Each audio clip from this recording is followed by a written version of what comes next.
살 수 있는 환자가 죽어가는데도 한 발자국도 개선되지 않는 현실이 창피하다. 작년 11월 뉴스룸에 출연한 이국정 교수가 국내 응급의료 시스템의 현실을 두고 한 얘기였습니다. 이후 석 달 동안 저희 탐사플러스 팀이 들여다본 현실은 이 교수의 말보다 사실은 더 참담했습니다. 3년 전 할머니와 길을 나섰다가 견인차에 치여 사망했던 2살 민건이. 당시 전북대 병원에서 6시간 가까이 방치된 민건이는 결국 사고 13시간 만에 숨졌습니다. 이후에 복지부 조사와 감사원 감사에서 다른 응급수술 때문에 환자를 받을 수 없었다는 전북대 해명은 거짓으로 드러났습니다. 그런데 당시 민건이 할머니도 병원 방치로 사망했다는 의혹이 제기됐는데 이에 대한 조사는 제대로 이루어지지 않았던 것으로 파악됐습니다. 그리고 이 병원에서는 2년 뒤에 또 한 명의 살 수 있었던 생명이 세상을 떠났습니다.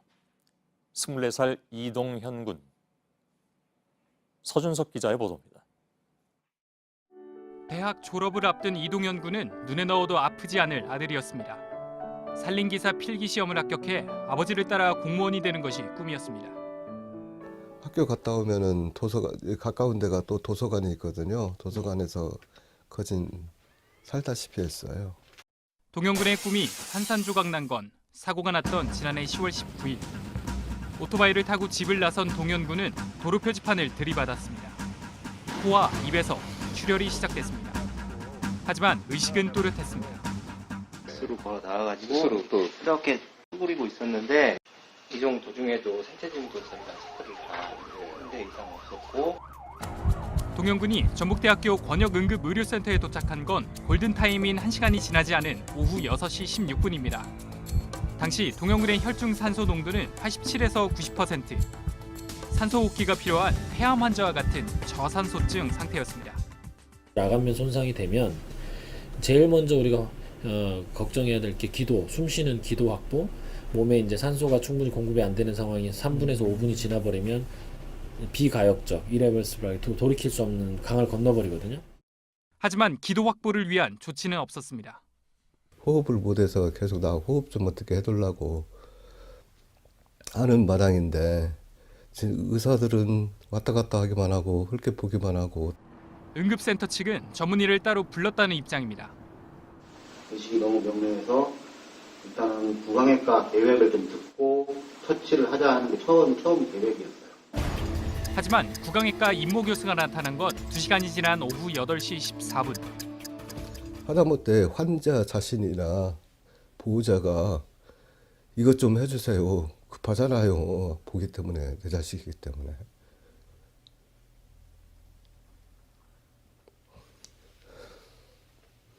근데 그런 것을 전혀 안 해주는 거예요. 얘기를 해도. 애는 답답하다고 자꾸 앉았다 일어났었다. 도착한 임 교수는 기도 삽관을 결정했고 의료진은 동현 군에게 마취제를 투여했습니다. 하지만 입과 코에서 흐른 피는 이미 동현 군의 기도를 막은 뒤였습니다. 수차례 시도한 기도 삽관은 실패했습니다. 동현 군의 체내의 산소 포화도는 30%대, 분당 100회가 넘던 심장 박동수도 83회로 떨어졌습니다. 기관절개술로 이군의 숨통이 가까스로 트인 건 오후 9시. 병원에 도착한 지 2시간 40분 만이었습니다.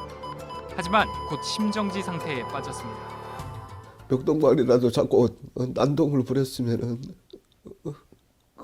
관심이라도 좀 보여서 뭐라도 해주지 않았을까 하는 생각이 들어서 참 미치겠어요. 결국 식물인간이 된 동현 군은 한 달 뒤 세상을 떠났습니다. 근데 결국은 얼굴 살처 때문에 죽은 게 아니라 그는 무관심, 기도만 하고 해줘서 더 살 수 있었는데.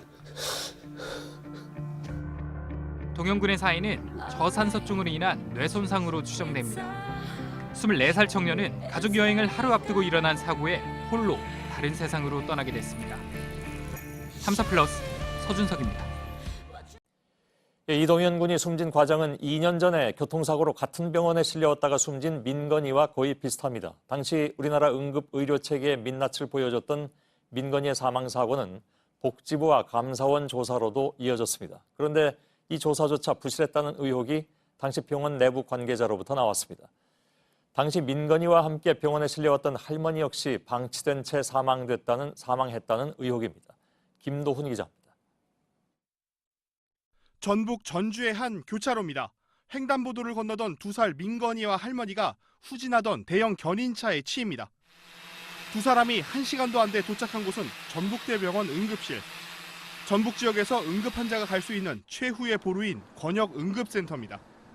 의식이 또렷했던 민건이는 도착 20분 만에 다른 병원으로 전원이 결정됐습니다. 당시 병원 측은 수술실에 응급수술이 진행되고 있었고 인력도 부족했다고 해명했습니다. 하지만 민건이는 전원이 늦어지다 결국 사고 11시간 만에 다른 병원에서 숨졌습니다. 이후 감사원 조사에 따르면 당시 전북대병원 의료진은 학회 술자리에 있었습니다. 응급했다는 수술도 미리 계획된 비응급 수술로 드러났습니다. 그런데 당시 병원에 도착했던 민건이 할머니도 병원에 방치된 채 사망했다는 내부 관계자의 증언이 나왔습니다. 수술이 지연되다 보니까 몸에서 피를 너무 많이 흘리게 돼서 돌아가시게 되거든요. 수술을 빨리 했다면 할머니는 살릴 수도 있지 않았을까. 민건이와 오후 5시 40분에 도착한 할머니는 심한 출혈로 의료진이 심폐소생술까지 처치해야 했습니다.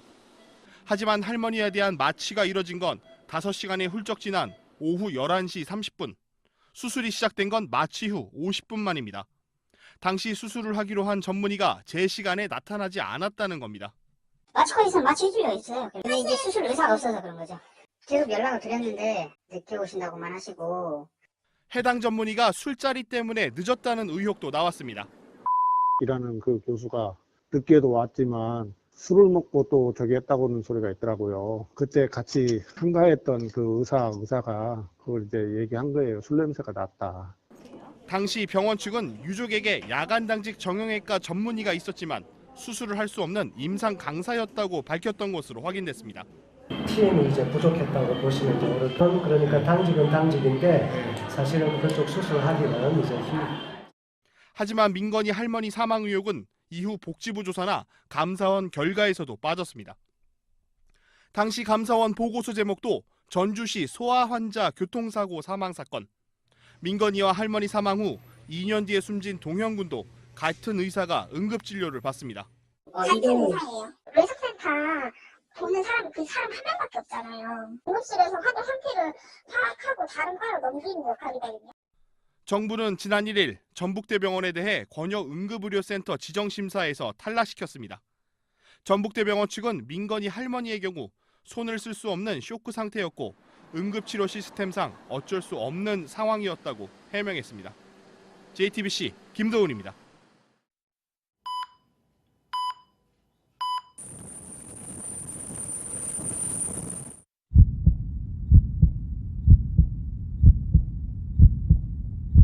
키도만 않고 해줘서 더 살 수 있었는데. 예, 시청자 여러분, JTBC 뉴스룸을 시작하겠습니다. 오늘 뉴스룸의 시작은 어찌 보면 이국종 교수가 준 미션이라고 할 수도 있을 것 같습니다. 살 수 있었던 아이들을 보내야 했던 아버지들의 절규, 어제 뉴스룸에서 들려드렸습니다. 정부는 이런 불행을 막기 위해서 수천억 원의 예산을 들여서 지역별로 권역 외상센터를 만들었죠. 전국 17군데로 지정된 권역 외상센터들은 무너진 응급진료의 최후의 저지선이라고 할 수 있을 것입니다. 그러나 외상 분야 국내 최고 권위자로 불리우는 이국종 교수의 말은 매우 충격적이었습니다. 질풍 취재 같은 걸로 해서 한번 들여다보시면, 한 번만 들여다봐 주시면은 그게 더 중요하다고 봅니다. 그러면 한번 그 예산이 어디로 갔는지를 한번 보십시오. 그게 어떻게 됐나. 예. 그래서 저희 탐사보도팀은 이 교수를 비롯한 의료 전문가들과 함께 지난 2달 동안 권역 외상센터의 현실을 낱낱이 취재했습니다. 실상은 이 교수의 말보다 더 참혹했습니다. 사용할 수 없는 수술실에 이름만 올려놓은 의료진, 그리고 정작 중증 외상 환자는 거부하는 외상센터. 먼저 황예린 기자의 보도입니다. 아주대 권역 외상센터 의료진들이 환자를 소생실로 옮깁니다. 폐장 파열돼서 서울의 경희대학교 병원에서 헬기 띄우겠다고 했는데 거기서 수 없고 안 띄우겠다고 해서 대장 환자를 자동차로 보내버리고 있어요 지금. 지난해 말 지인에게 폭행을 당한 성모 씨입니다. 췌장 파열로 내장기관이 녹아가는 상황. 애초 경희대병원에서 옮기려고 했던 곳은 가까운 의정부 성모, 권역 외상센터였습니다. 다쳤을 때 다 터진 거였는데 지금 만 4일 만에 와 수술이 들어가는 거 아니죠? 아유, 못 참죠. 결국 경희대병원에서 40km 넘게 떨어진 아주대병원에서 수술을 받은 겁니다. 복막염이 심하게 생겼어요. 그래서 수술은 그 절단되어 있는 췌장 기준으로 해서 원위부 한 3분의 2 정도를 절단하는 수술. 성모병원 외상센터 측은 다른 환자들이 많아 어쩔 수 없었다는 입장. 어쨌거나 응급실이 있기 때문에 오늘은 받겠지만 그 가운데 다른 데 나가도 그렇게 들어가는 거죠. 외상 환자를 돌볼 의료진이 부족했던 겁니다. 이 병원의 권역 외상센터 홈페이지입니다. 2017년까지 병원장이었던 전모 교수가 의료진 명단에 있습니다. 지난해 3월부터 9월까지 전 교수의 외래와 수술 건수는 0건. 해당 외상센터 의료진의 최근 6개월간 당직표입니다. 보시다시피 다른 교수들의 이름은 보이는데 전 교수의 이름은 보이지 않습니다. 권역 외상센터 지침에는 의료진이 중증 외상 환자를 월 평균 2명 이상 봐야 한다고 나옵니다. 전 교수가 정부로부터 지원받는 연봉만 1억 4,400만 원. 전 교수 측은 취재진에게 수술에 참여해 조언과 어시스트를 하고 있다고 해명했습니다. 인천의 중증 외상 환자를 책임지는 길병원 권역 외상센터입니다. 1층에 수술실 간판이 보입니다. 수술용 침대와 맞추기도 있습니다. 정작 수술 도구는 보이지 않습니다. 수술실을 만들어놓고 거기는 사용하지 않고 일시적으로만 그냥 공간에만 참고 써요. 병원 측은 암센터 3층에 외상수술실이 따로 있다고 해명했습니다. 1층 수술실은 비상시에 사용하는 소수술실이라는 겁니다. 수술실안 외상 환자 전용 엑스레이 촬영기기입니다. 지난해 사용 내역을 살펴보니 5차례 테스트만 기록이 있습니다. 환자가 사용한 적은 없습니다. 운영을 하면 손해 본다는 마인드도 있고요. 거기도 인력을 떠나놔야 되는 거죠. 길병원이 권역 외상센터로 지정받으면서 정부로부터 지원받은 금액은 80억 원. 길병원 측은 취재진의 질문에 답변을 거부했습니다. 탐사플러스 황예린입니다. 권역 외상센터의 필요성이 본격 제기된 건 지난 2010년 피랍된 석혜균 선장의 치료 과정에서였습니다. 실제 2009년 우리나라의 예방 가능 사망률은 35.2%였습니다. 빠른 시간 안에 적절한 치료를 받았더라면 살 수도 있던 사람이 10명 중 3.5명이라는 겁니다. 이에 비해 일본은 우리나라의 절반인 15% 수준을 매년 유지 중입니다. 이후 7년 동안 정부는 수천억 원을 들여 권역 외상센터 17곳을 지정했습니다. 과연 나아졌을까요? 2016년 예방 가능 사망률은 30.5%. 조금 나아지긴 했지만 그동안 발전된 의료기술이나 투입된 돈을 감안하면 제자리 걸음입니다. 일본 수준은커녕 복지부가 2020년 목표했던 20%에는 훨씬 못 미칩니다. 도대체 이 권역 외상센터는 제대로 일을 하고 있는 걸까요? 최근 5년간 권역 외상센터가 있는 병원이 전출한 외상 환자 수를 살펴봤습니다. 3년간 12배 넘게 증가했습니다.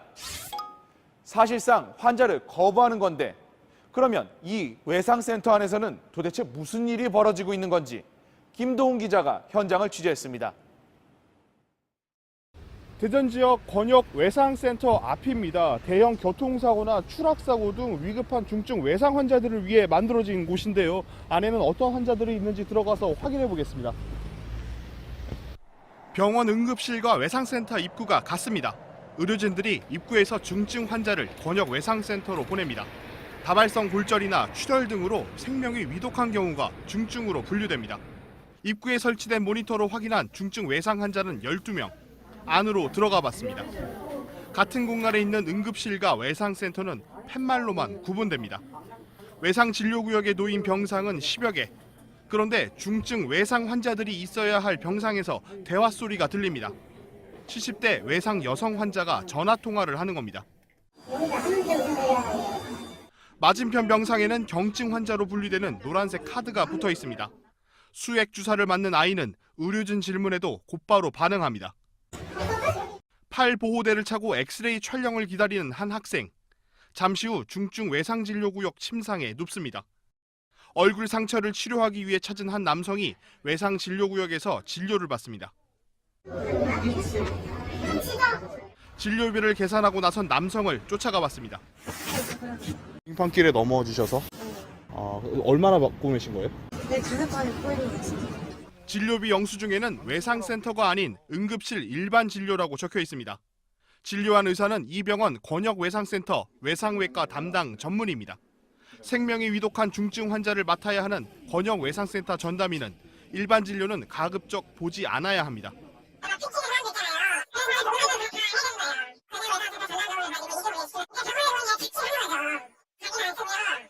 을지대병원 측은 응급의료센터와 외상센터 모두 담당 의료진이 부족해 벌어진 일이라고 해명했습니다. 탐사플러스 김도훈입니다. 예, 지난 2달 동안 권역 외상센터들을 취재해온 윤정식 기자와 한 걸음 더 들어가겠습니다. 자, 이국정 교수가 저희 뉴스룸에 출연한 것이 그러니까 작년 11월이었습니다. 그때 이제 인터뷰하고 뉴스가 끝나고 다시 저하고 만나서 1시간 동안이나 하여간 열정적으로 이 얘기를 했었는데요. 관련 얘기들을. 제가 듣기로는 윤정식 기자가 처음에 찾아갔을 때 믿기 어렵습니다만은 무려 14시간을 얘기를 했다면서요. 네, 그렇습니다. 중간에 어떤 뭐 출동이나 이런 건 없었나요? 2번 출동을 했었고요. 예. 중간에 뭐 그랬지만 계속해서 뭐 말은 이어서 갔었습니다. 그렇군요. 그만큼 이제 이 교수의 어떤 이에 대한 문제의식 이런 것들이 굉장히 깊어 보여서 그 당시 얘기 나올 때는 이거 굉장히 비관적이다라는 생각도 했는데 실제로 취재해보니까 뭐 그 이상이었다면서요? 이 2달 전 취재를 시작할 당시에는 이국종 교수가 했던 말이 있습니다. 한번 들어보시죠. 예. 정책을 끌고 나가기는 불가능할 거예요. 이제는 응급실하고 차별성이 없다는 건 가망이 없어요. 그러니까 가망이 없어요. 가망이 없다. 네. 예. 이 대형병원 응급실이 제 역할을 못하고 있고 그래서 외상센터를 만든 건데 이 역시 가망이 없다. 이 얘기를 하는 겁니다. 예. 그 외상센터가 중증 환자를 거부한다라는 것은 좀 이해가 가지 않습니다. 그러니까 응급실에서도 안 되는 사람들을 여기서 해야 되는 거 아닌가요, 원래? 이 문제의 핵심은 우리나라에는 외상 환자 전용 수가가 없다는 겁니다. 수가가 없다? 네. 예. 중증 외상 환자라는 거는 이 여러 곳을 많이 다친 환자를 얘기합니다. 예. 이 가정을 한번 해보겠습니다. 이 교통사고 등으로 이 다발성 손상, 즉 여러 곳을 다친 환자가 있습니다. 예. 이 갈비뼈를 비롯해 위와 담낭 등 장기 5곳이 파열됐다고 한번 가정을 해보겠습니다. 예. 이 경우에 의료진이 모두 수술을 해서 이 수술비를 청구를 해도 이것을 100% 돌려받기란 힘듭니다. 예. 이 건강보험 심사평가원이 이 한 번에 인정하는 수술이 2개에서 3개 정도이기 때문인데요. 예. 이 나머지는 보험료를 받을 수가 없습니다.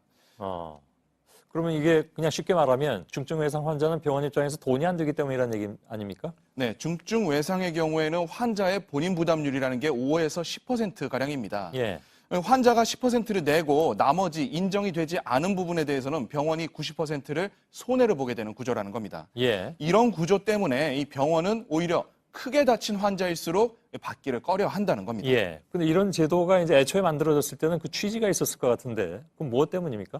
이 중증 환자도 이 단순 타박상이나 이 감기 이런 일반 환자들과의 형평성을 고려해야 된다. 이게 건강보험 심사평가원의 입장입니다. 예. 하지만 유럽이나 미국 등 이 외상 환자의 수가를 따로 매긴 국가들도 있어서 이런 문제들은 거기서 일어나고 있지 않습니다. 예. 근데 뭐 아무리 돈이 되지 않는다 하더라도 어찌 보면 이제 그 권역외상센터는 마지막 보루나 마찬가지인데 다른 병원으로 이렇게 전출이라고 얘기하죠. 그러니까 다른 병원으로 전원을 한다고 하죠. 전원. 그렇게 보내버리는 것이 과연 합당한 것이냐 하는 의문은 계속 남잖아요. 이 권역외상센터 지침서를 한번 살펴봤습니다. 네. 여기에는 이 중증 외상 환자의 진료를 거부해서는 안 된다. 이렇게 분명히 적혀 있습니다. 그러네요. 그래도 전원을 해야 할 경우에는 이 병원이 복지부에 사유를 써서 내야 합니다. 예. 그중 가장 많이 나왔던 게 보호자나 환자의 요청에 따랐다라는 얘기인데요. 예. 즉 여기에는 또 꼼수가 들어가 있습니다. 어떤 꼼수입니까? 앞서 기사에서도 언급이 됐었습니다마는 이 거부하려는 이 중증 외상 환자에게 이 외상센터 의료진이 대부분 저희 병원에서는 치료를 받으려면 시간이 많이 걸립니다. 예. 옮기시겠습니까? 그냥 있겠습니까? 이렇게 질문을 하면 이 대부분의 환자들이 뭐 여기 남겠습니다라고 말하기는 어렵겠죠. 예. 근데 이게 그 돈 문제라고 했으나 이게 정부에서 외상센터를 지을 때도 물론 지원을 하고 또 매년 인력비로 지원하는 돈이 수십억 원이지 않습니까? 그렇습니다. 이 돈은 어디로 간다는 얘기입니까? 제가 아주대병원에서 이제 취재를 할 때 당시에 네. 찍은 영상이 하나 있는데요. 이 영상을 한번 보시겠습니다. 아주대병원이라면 이국정 교수가 있는 바로 그 병원이잖아요. 그 병원입니다. 예. 이 당시 오토바이 사고 환자가 발생을 했었고요. 예. 이 이국정 교수가 현장으로 간 사이에 소생실 모습입니다. 예. 아주대에서는 이 간호사 6명, 의사 4명, 총 10명이 한 팀으로 대기를 하게 됩니다. 예.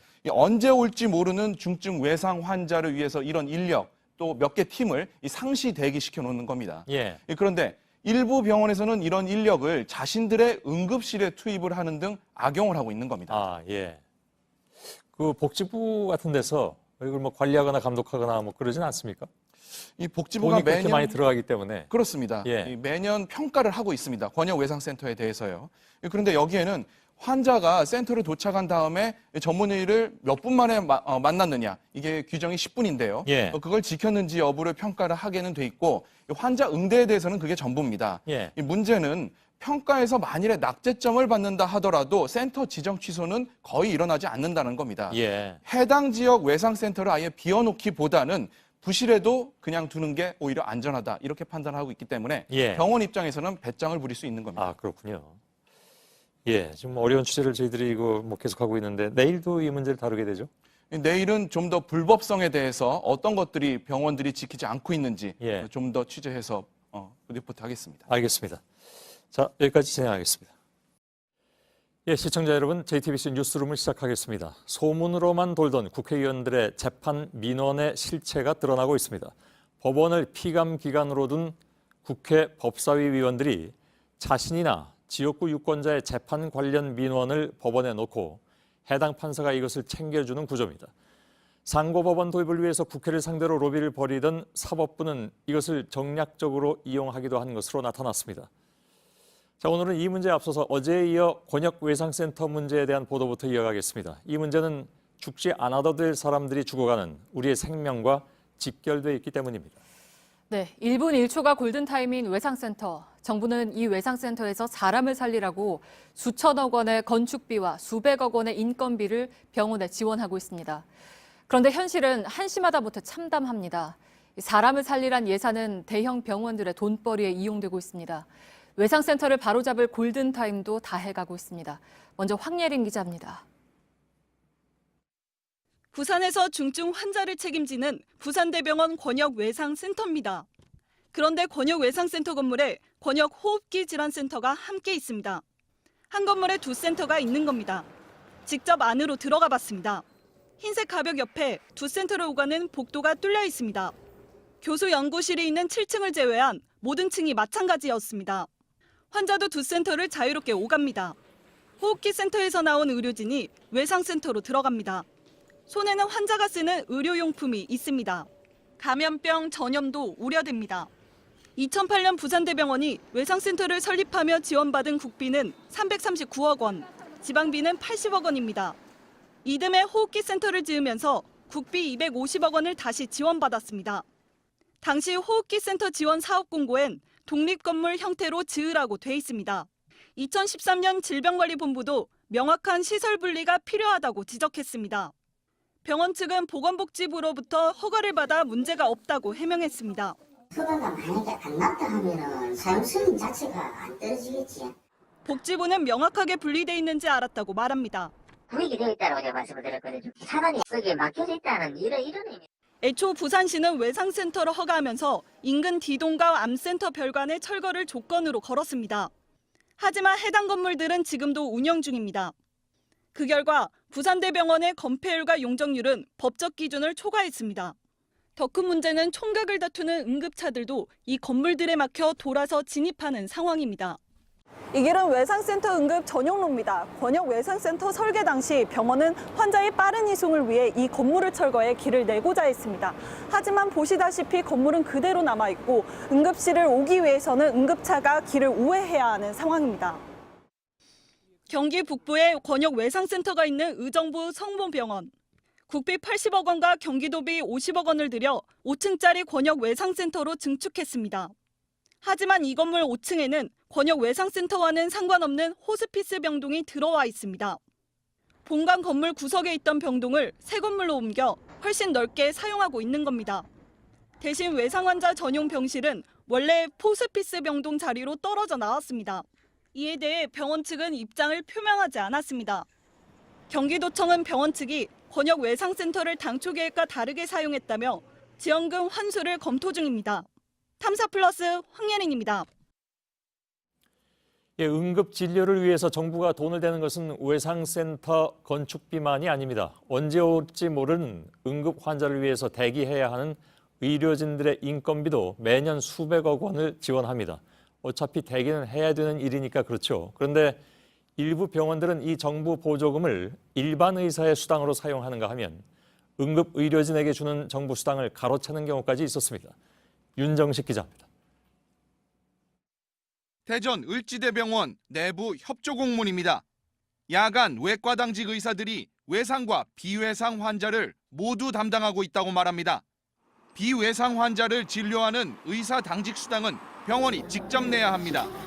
그런데 이들의 당직 수당도 정부 보조금으로 지급한 겁니다. 권역외상센터 지침 위반입니다. 의사들은 당직비 인상을 요구했고 실제 인상됐습니다.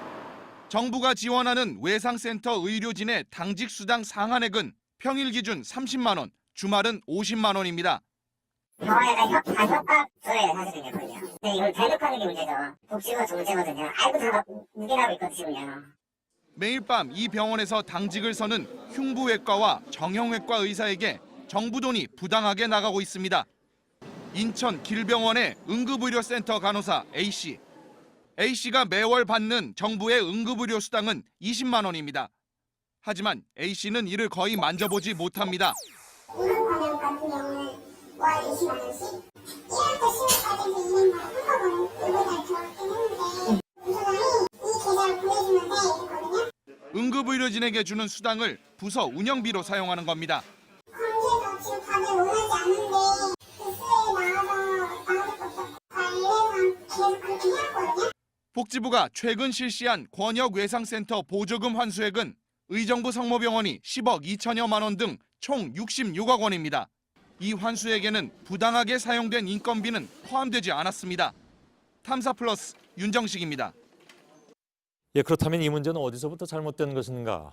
근본적인 문제를 좀 들여다볼 필요가 있어 보이죠. 복지부가 권역외상센터를 어떻게 만들지 처음에 이 설계에 참여했던 분의 의견을 길지 않게 잠깐 좀 들어보도록 하겠습니다. 김윤 서울대 의료관리학과 교수께서 나와주셨습니다. 어서 오십시오. 네, 안녕하십니까. 예, 설계 당시에 참여하실 때는 네. 제가 알기로는 지금 17개 권역에 있는데 네. 교수님께서 말씀하신 것은 한 6개 정도의 권역. 예. 그 대신 규모는 지금보다 한 2~3배 정도 크게 한다. 네. 이런 계획이셨던 걸로 알고 있는데 결과적으로는 그렇게 되지 않았지만 네. 이게 6개 권역에 있는 것보다는 17개로 나뉘어져 있으면 네. 그만큼 환자들을 위해서는 더 유리한 거 아닙니까? 권역외상센터에서 응급환자를 제대로 진료하려면 가까운 것도 중요하지만 예. 이게 응급환자를 잘 진료할 수 있는 의료진이 충분히 갖춰져 있는 규모가 있는 센터를 만드는 게 더 중요합니다.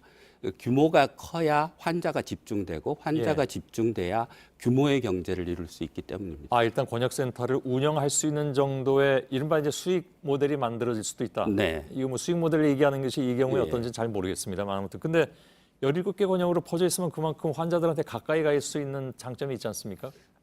대신 헬기를 적극적으로 활용하면 우리나라에서 골든타임 내에 6개 센터만으로도 중증 외상 환자를 충분히 진료할 수 있는 것으로 시뮬레이션 결과 나타났습니다. 그 얘기는 지난번에 이국정 교수께서도 비슷한 말씀하신 것 같습니다. 예, 알겠습니다. 그런데 왜 그러면 설계대로 안 됐습니까? 그러니까 애초에 그 의견은 소수 의견이셨습니까?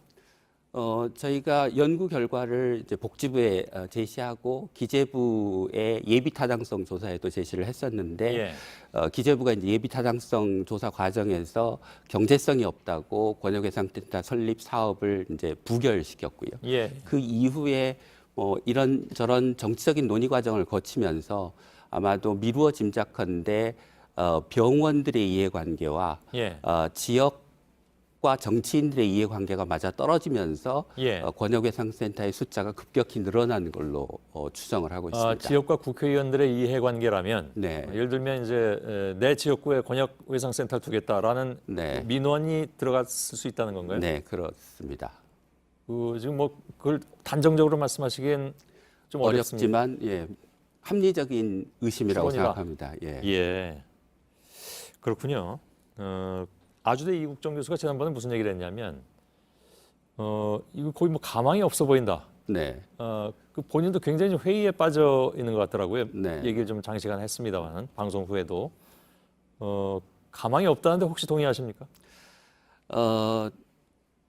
현재 상황이 비관적이라는 데는 동의를 하는데요. 예. 억울하게 죽어가는 외상 환자를 살리려면 포기해서는 안 된다고 생각합니다. 예. 예. 이제 현재 그 중증 응급 환자에 대한 외상센터의 진료 기능을 강화하기 위해서는 예. 지금보다 더 많은 지원이 이루어져야 되는 것은 사실이지만 예. 그냥 무작정 지원할 것이 아니라 선택과 집중을 통해서 예. 열심히 환자를 보고 환자를 잘 진료하는 곳을 지금보다 더 규모를 키워주고 예. 그리고 당직비나 응급수술과 같은 중증 응급 환자를 위해서 꼭 필요한 예. 인력을 위한 비용을 확충할 필요가 있다고 알겠습니다. 생각합니다. 근데 뭐 저희가 잠깐 그 보도해드렸습니다만 그렇게 예를 들면 권역외상센터에 대기하는 의사들을 위한 네. 지원을 해도 네. 병원 측에서 다른 데다 써버리고 네. 이러면 이게 무슨 소용이 있는가 하는 생각도 들고요. 그래서 현재 상황을 비유하자면 사실 약간 밑 빠진 독에 물을 붓고 있는 상황이라 독의 밑을 이제 수리하고 그러니까 외상센터에 대한 지원이 정말 응급 환자를 위해서 잘 쓰이는지를 관리 감독 기능을 강화하는 그러게요. 것을 전제로 해서 지원을 더 하는 것이 바람직하다고 알겠습니다. 생각합니다. 서울대 의료관리학과의 김윤 교수였습니다. 고맙습니다. 네, 감사합니다.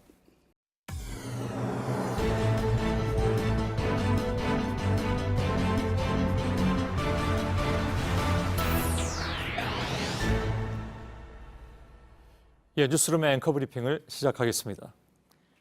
병원을 배경으로 한 드라마나 영화가 꾸준히 인기를 모으는 이유는 병원이라는 곳이 바로 사람의 생명을 다루는 장소이기 때문일 것입니다. 적어도 드라마상에서는 자본의 논리가 그곳에도 어김없이 침투하고 권력 투쟁은 물론 배신과 음모가 진행되지만 병원을 지켜내는 것은 결국 사람 목숨을 중히 여기는 의사들이었고 그 노력들은 대부분 해피엔딩으로 마무리됩니다. 마음을 쓸어내린 관객들은 병원이란 무엇인가, 의사와 환자란 누구인가 이런 지극히 근본의 문제를 다시 한번 들여다보면서 생각을 매듭짓게 되죠. 동아프리카 아덴만까지 직접 날아가서 총상 환자를 살려낸 그의 이야기 역시 처음엔 마치 드라마나 영화와 같았습니다. 기적과도 같은 생존에 사람들은 놀랐고 살릴 수 있는 사람들이 더 많다는 주장에 공감했습니다. 국회는 서둘러 법을 만들어서 수천억의 지원금을 쏟아냈죠. 그러나 병원이 관객의 시선을 벗어났을 때 그곳에서 진행된 일들. 우리가 하는 대로 해야 해요. 그 수술실을 만들어놓고 거기는 사용하지 않고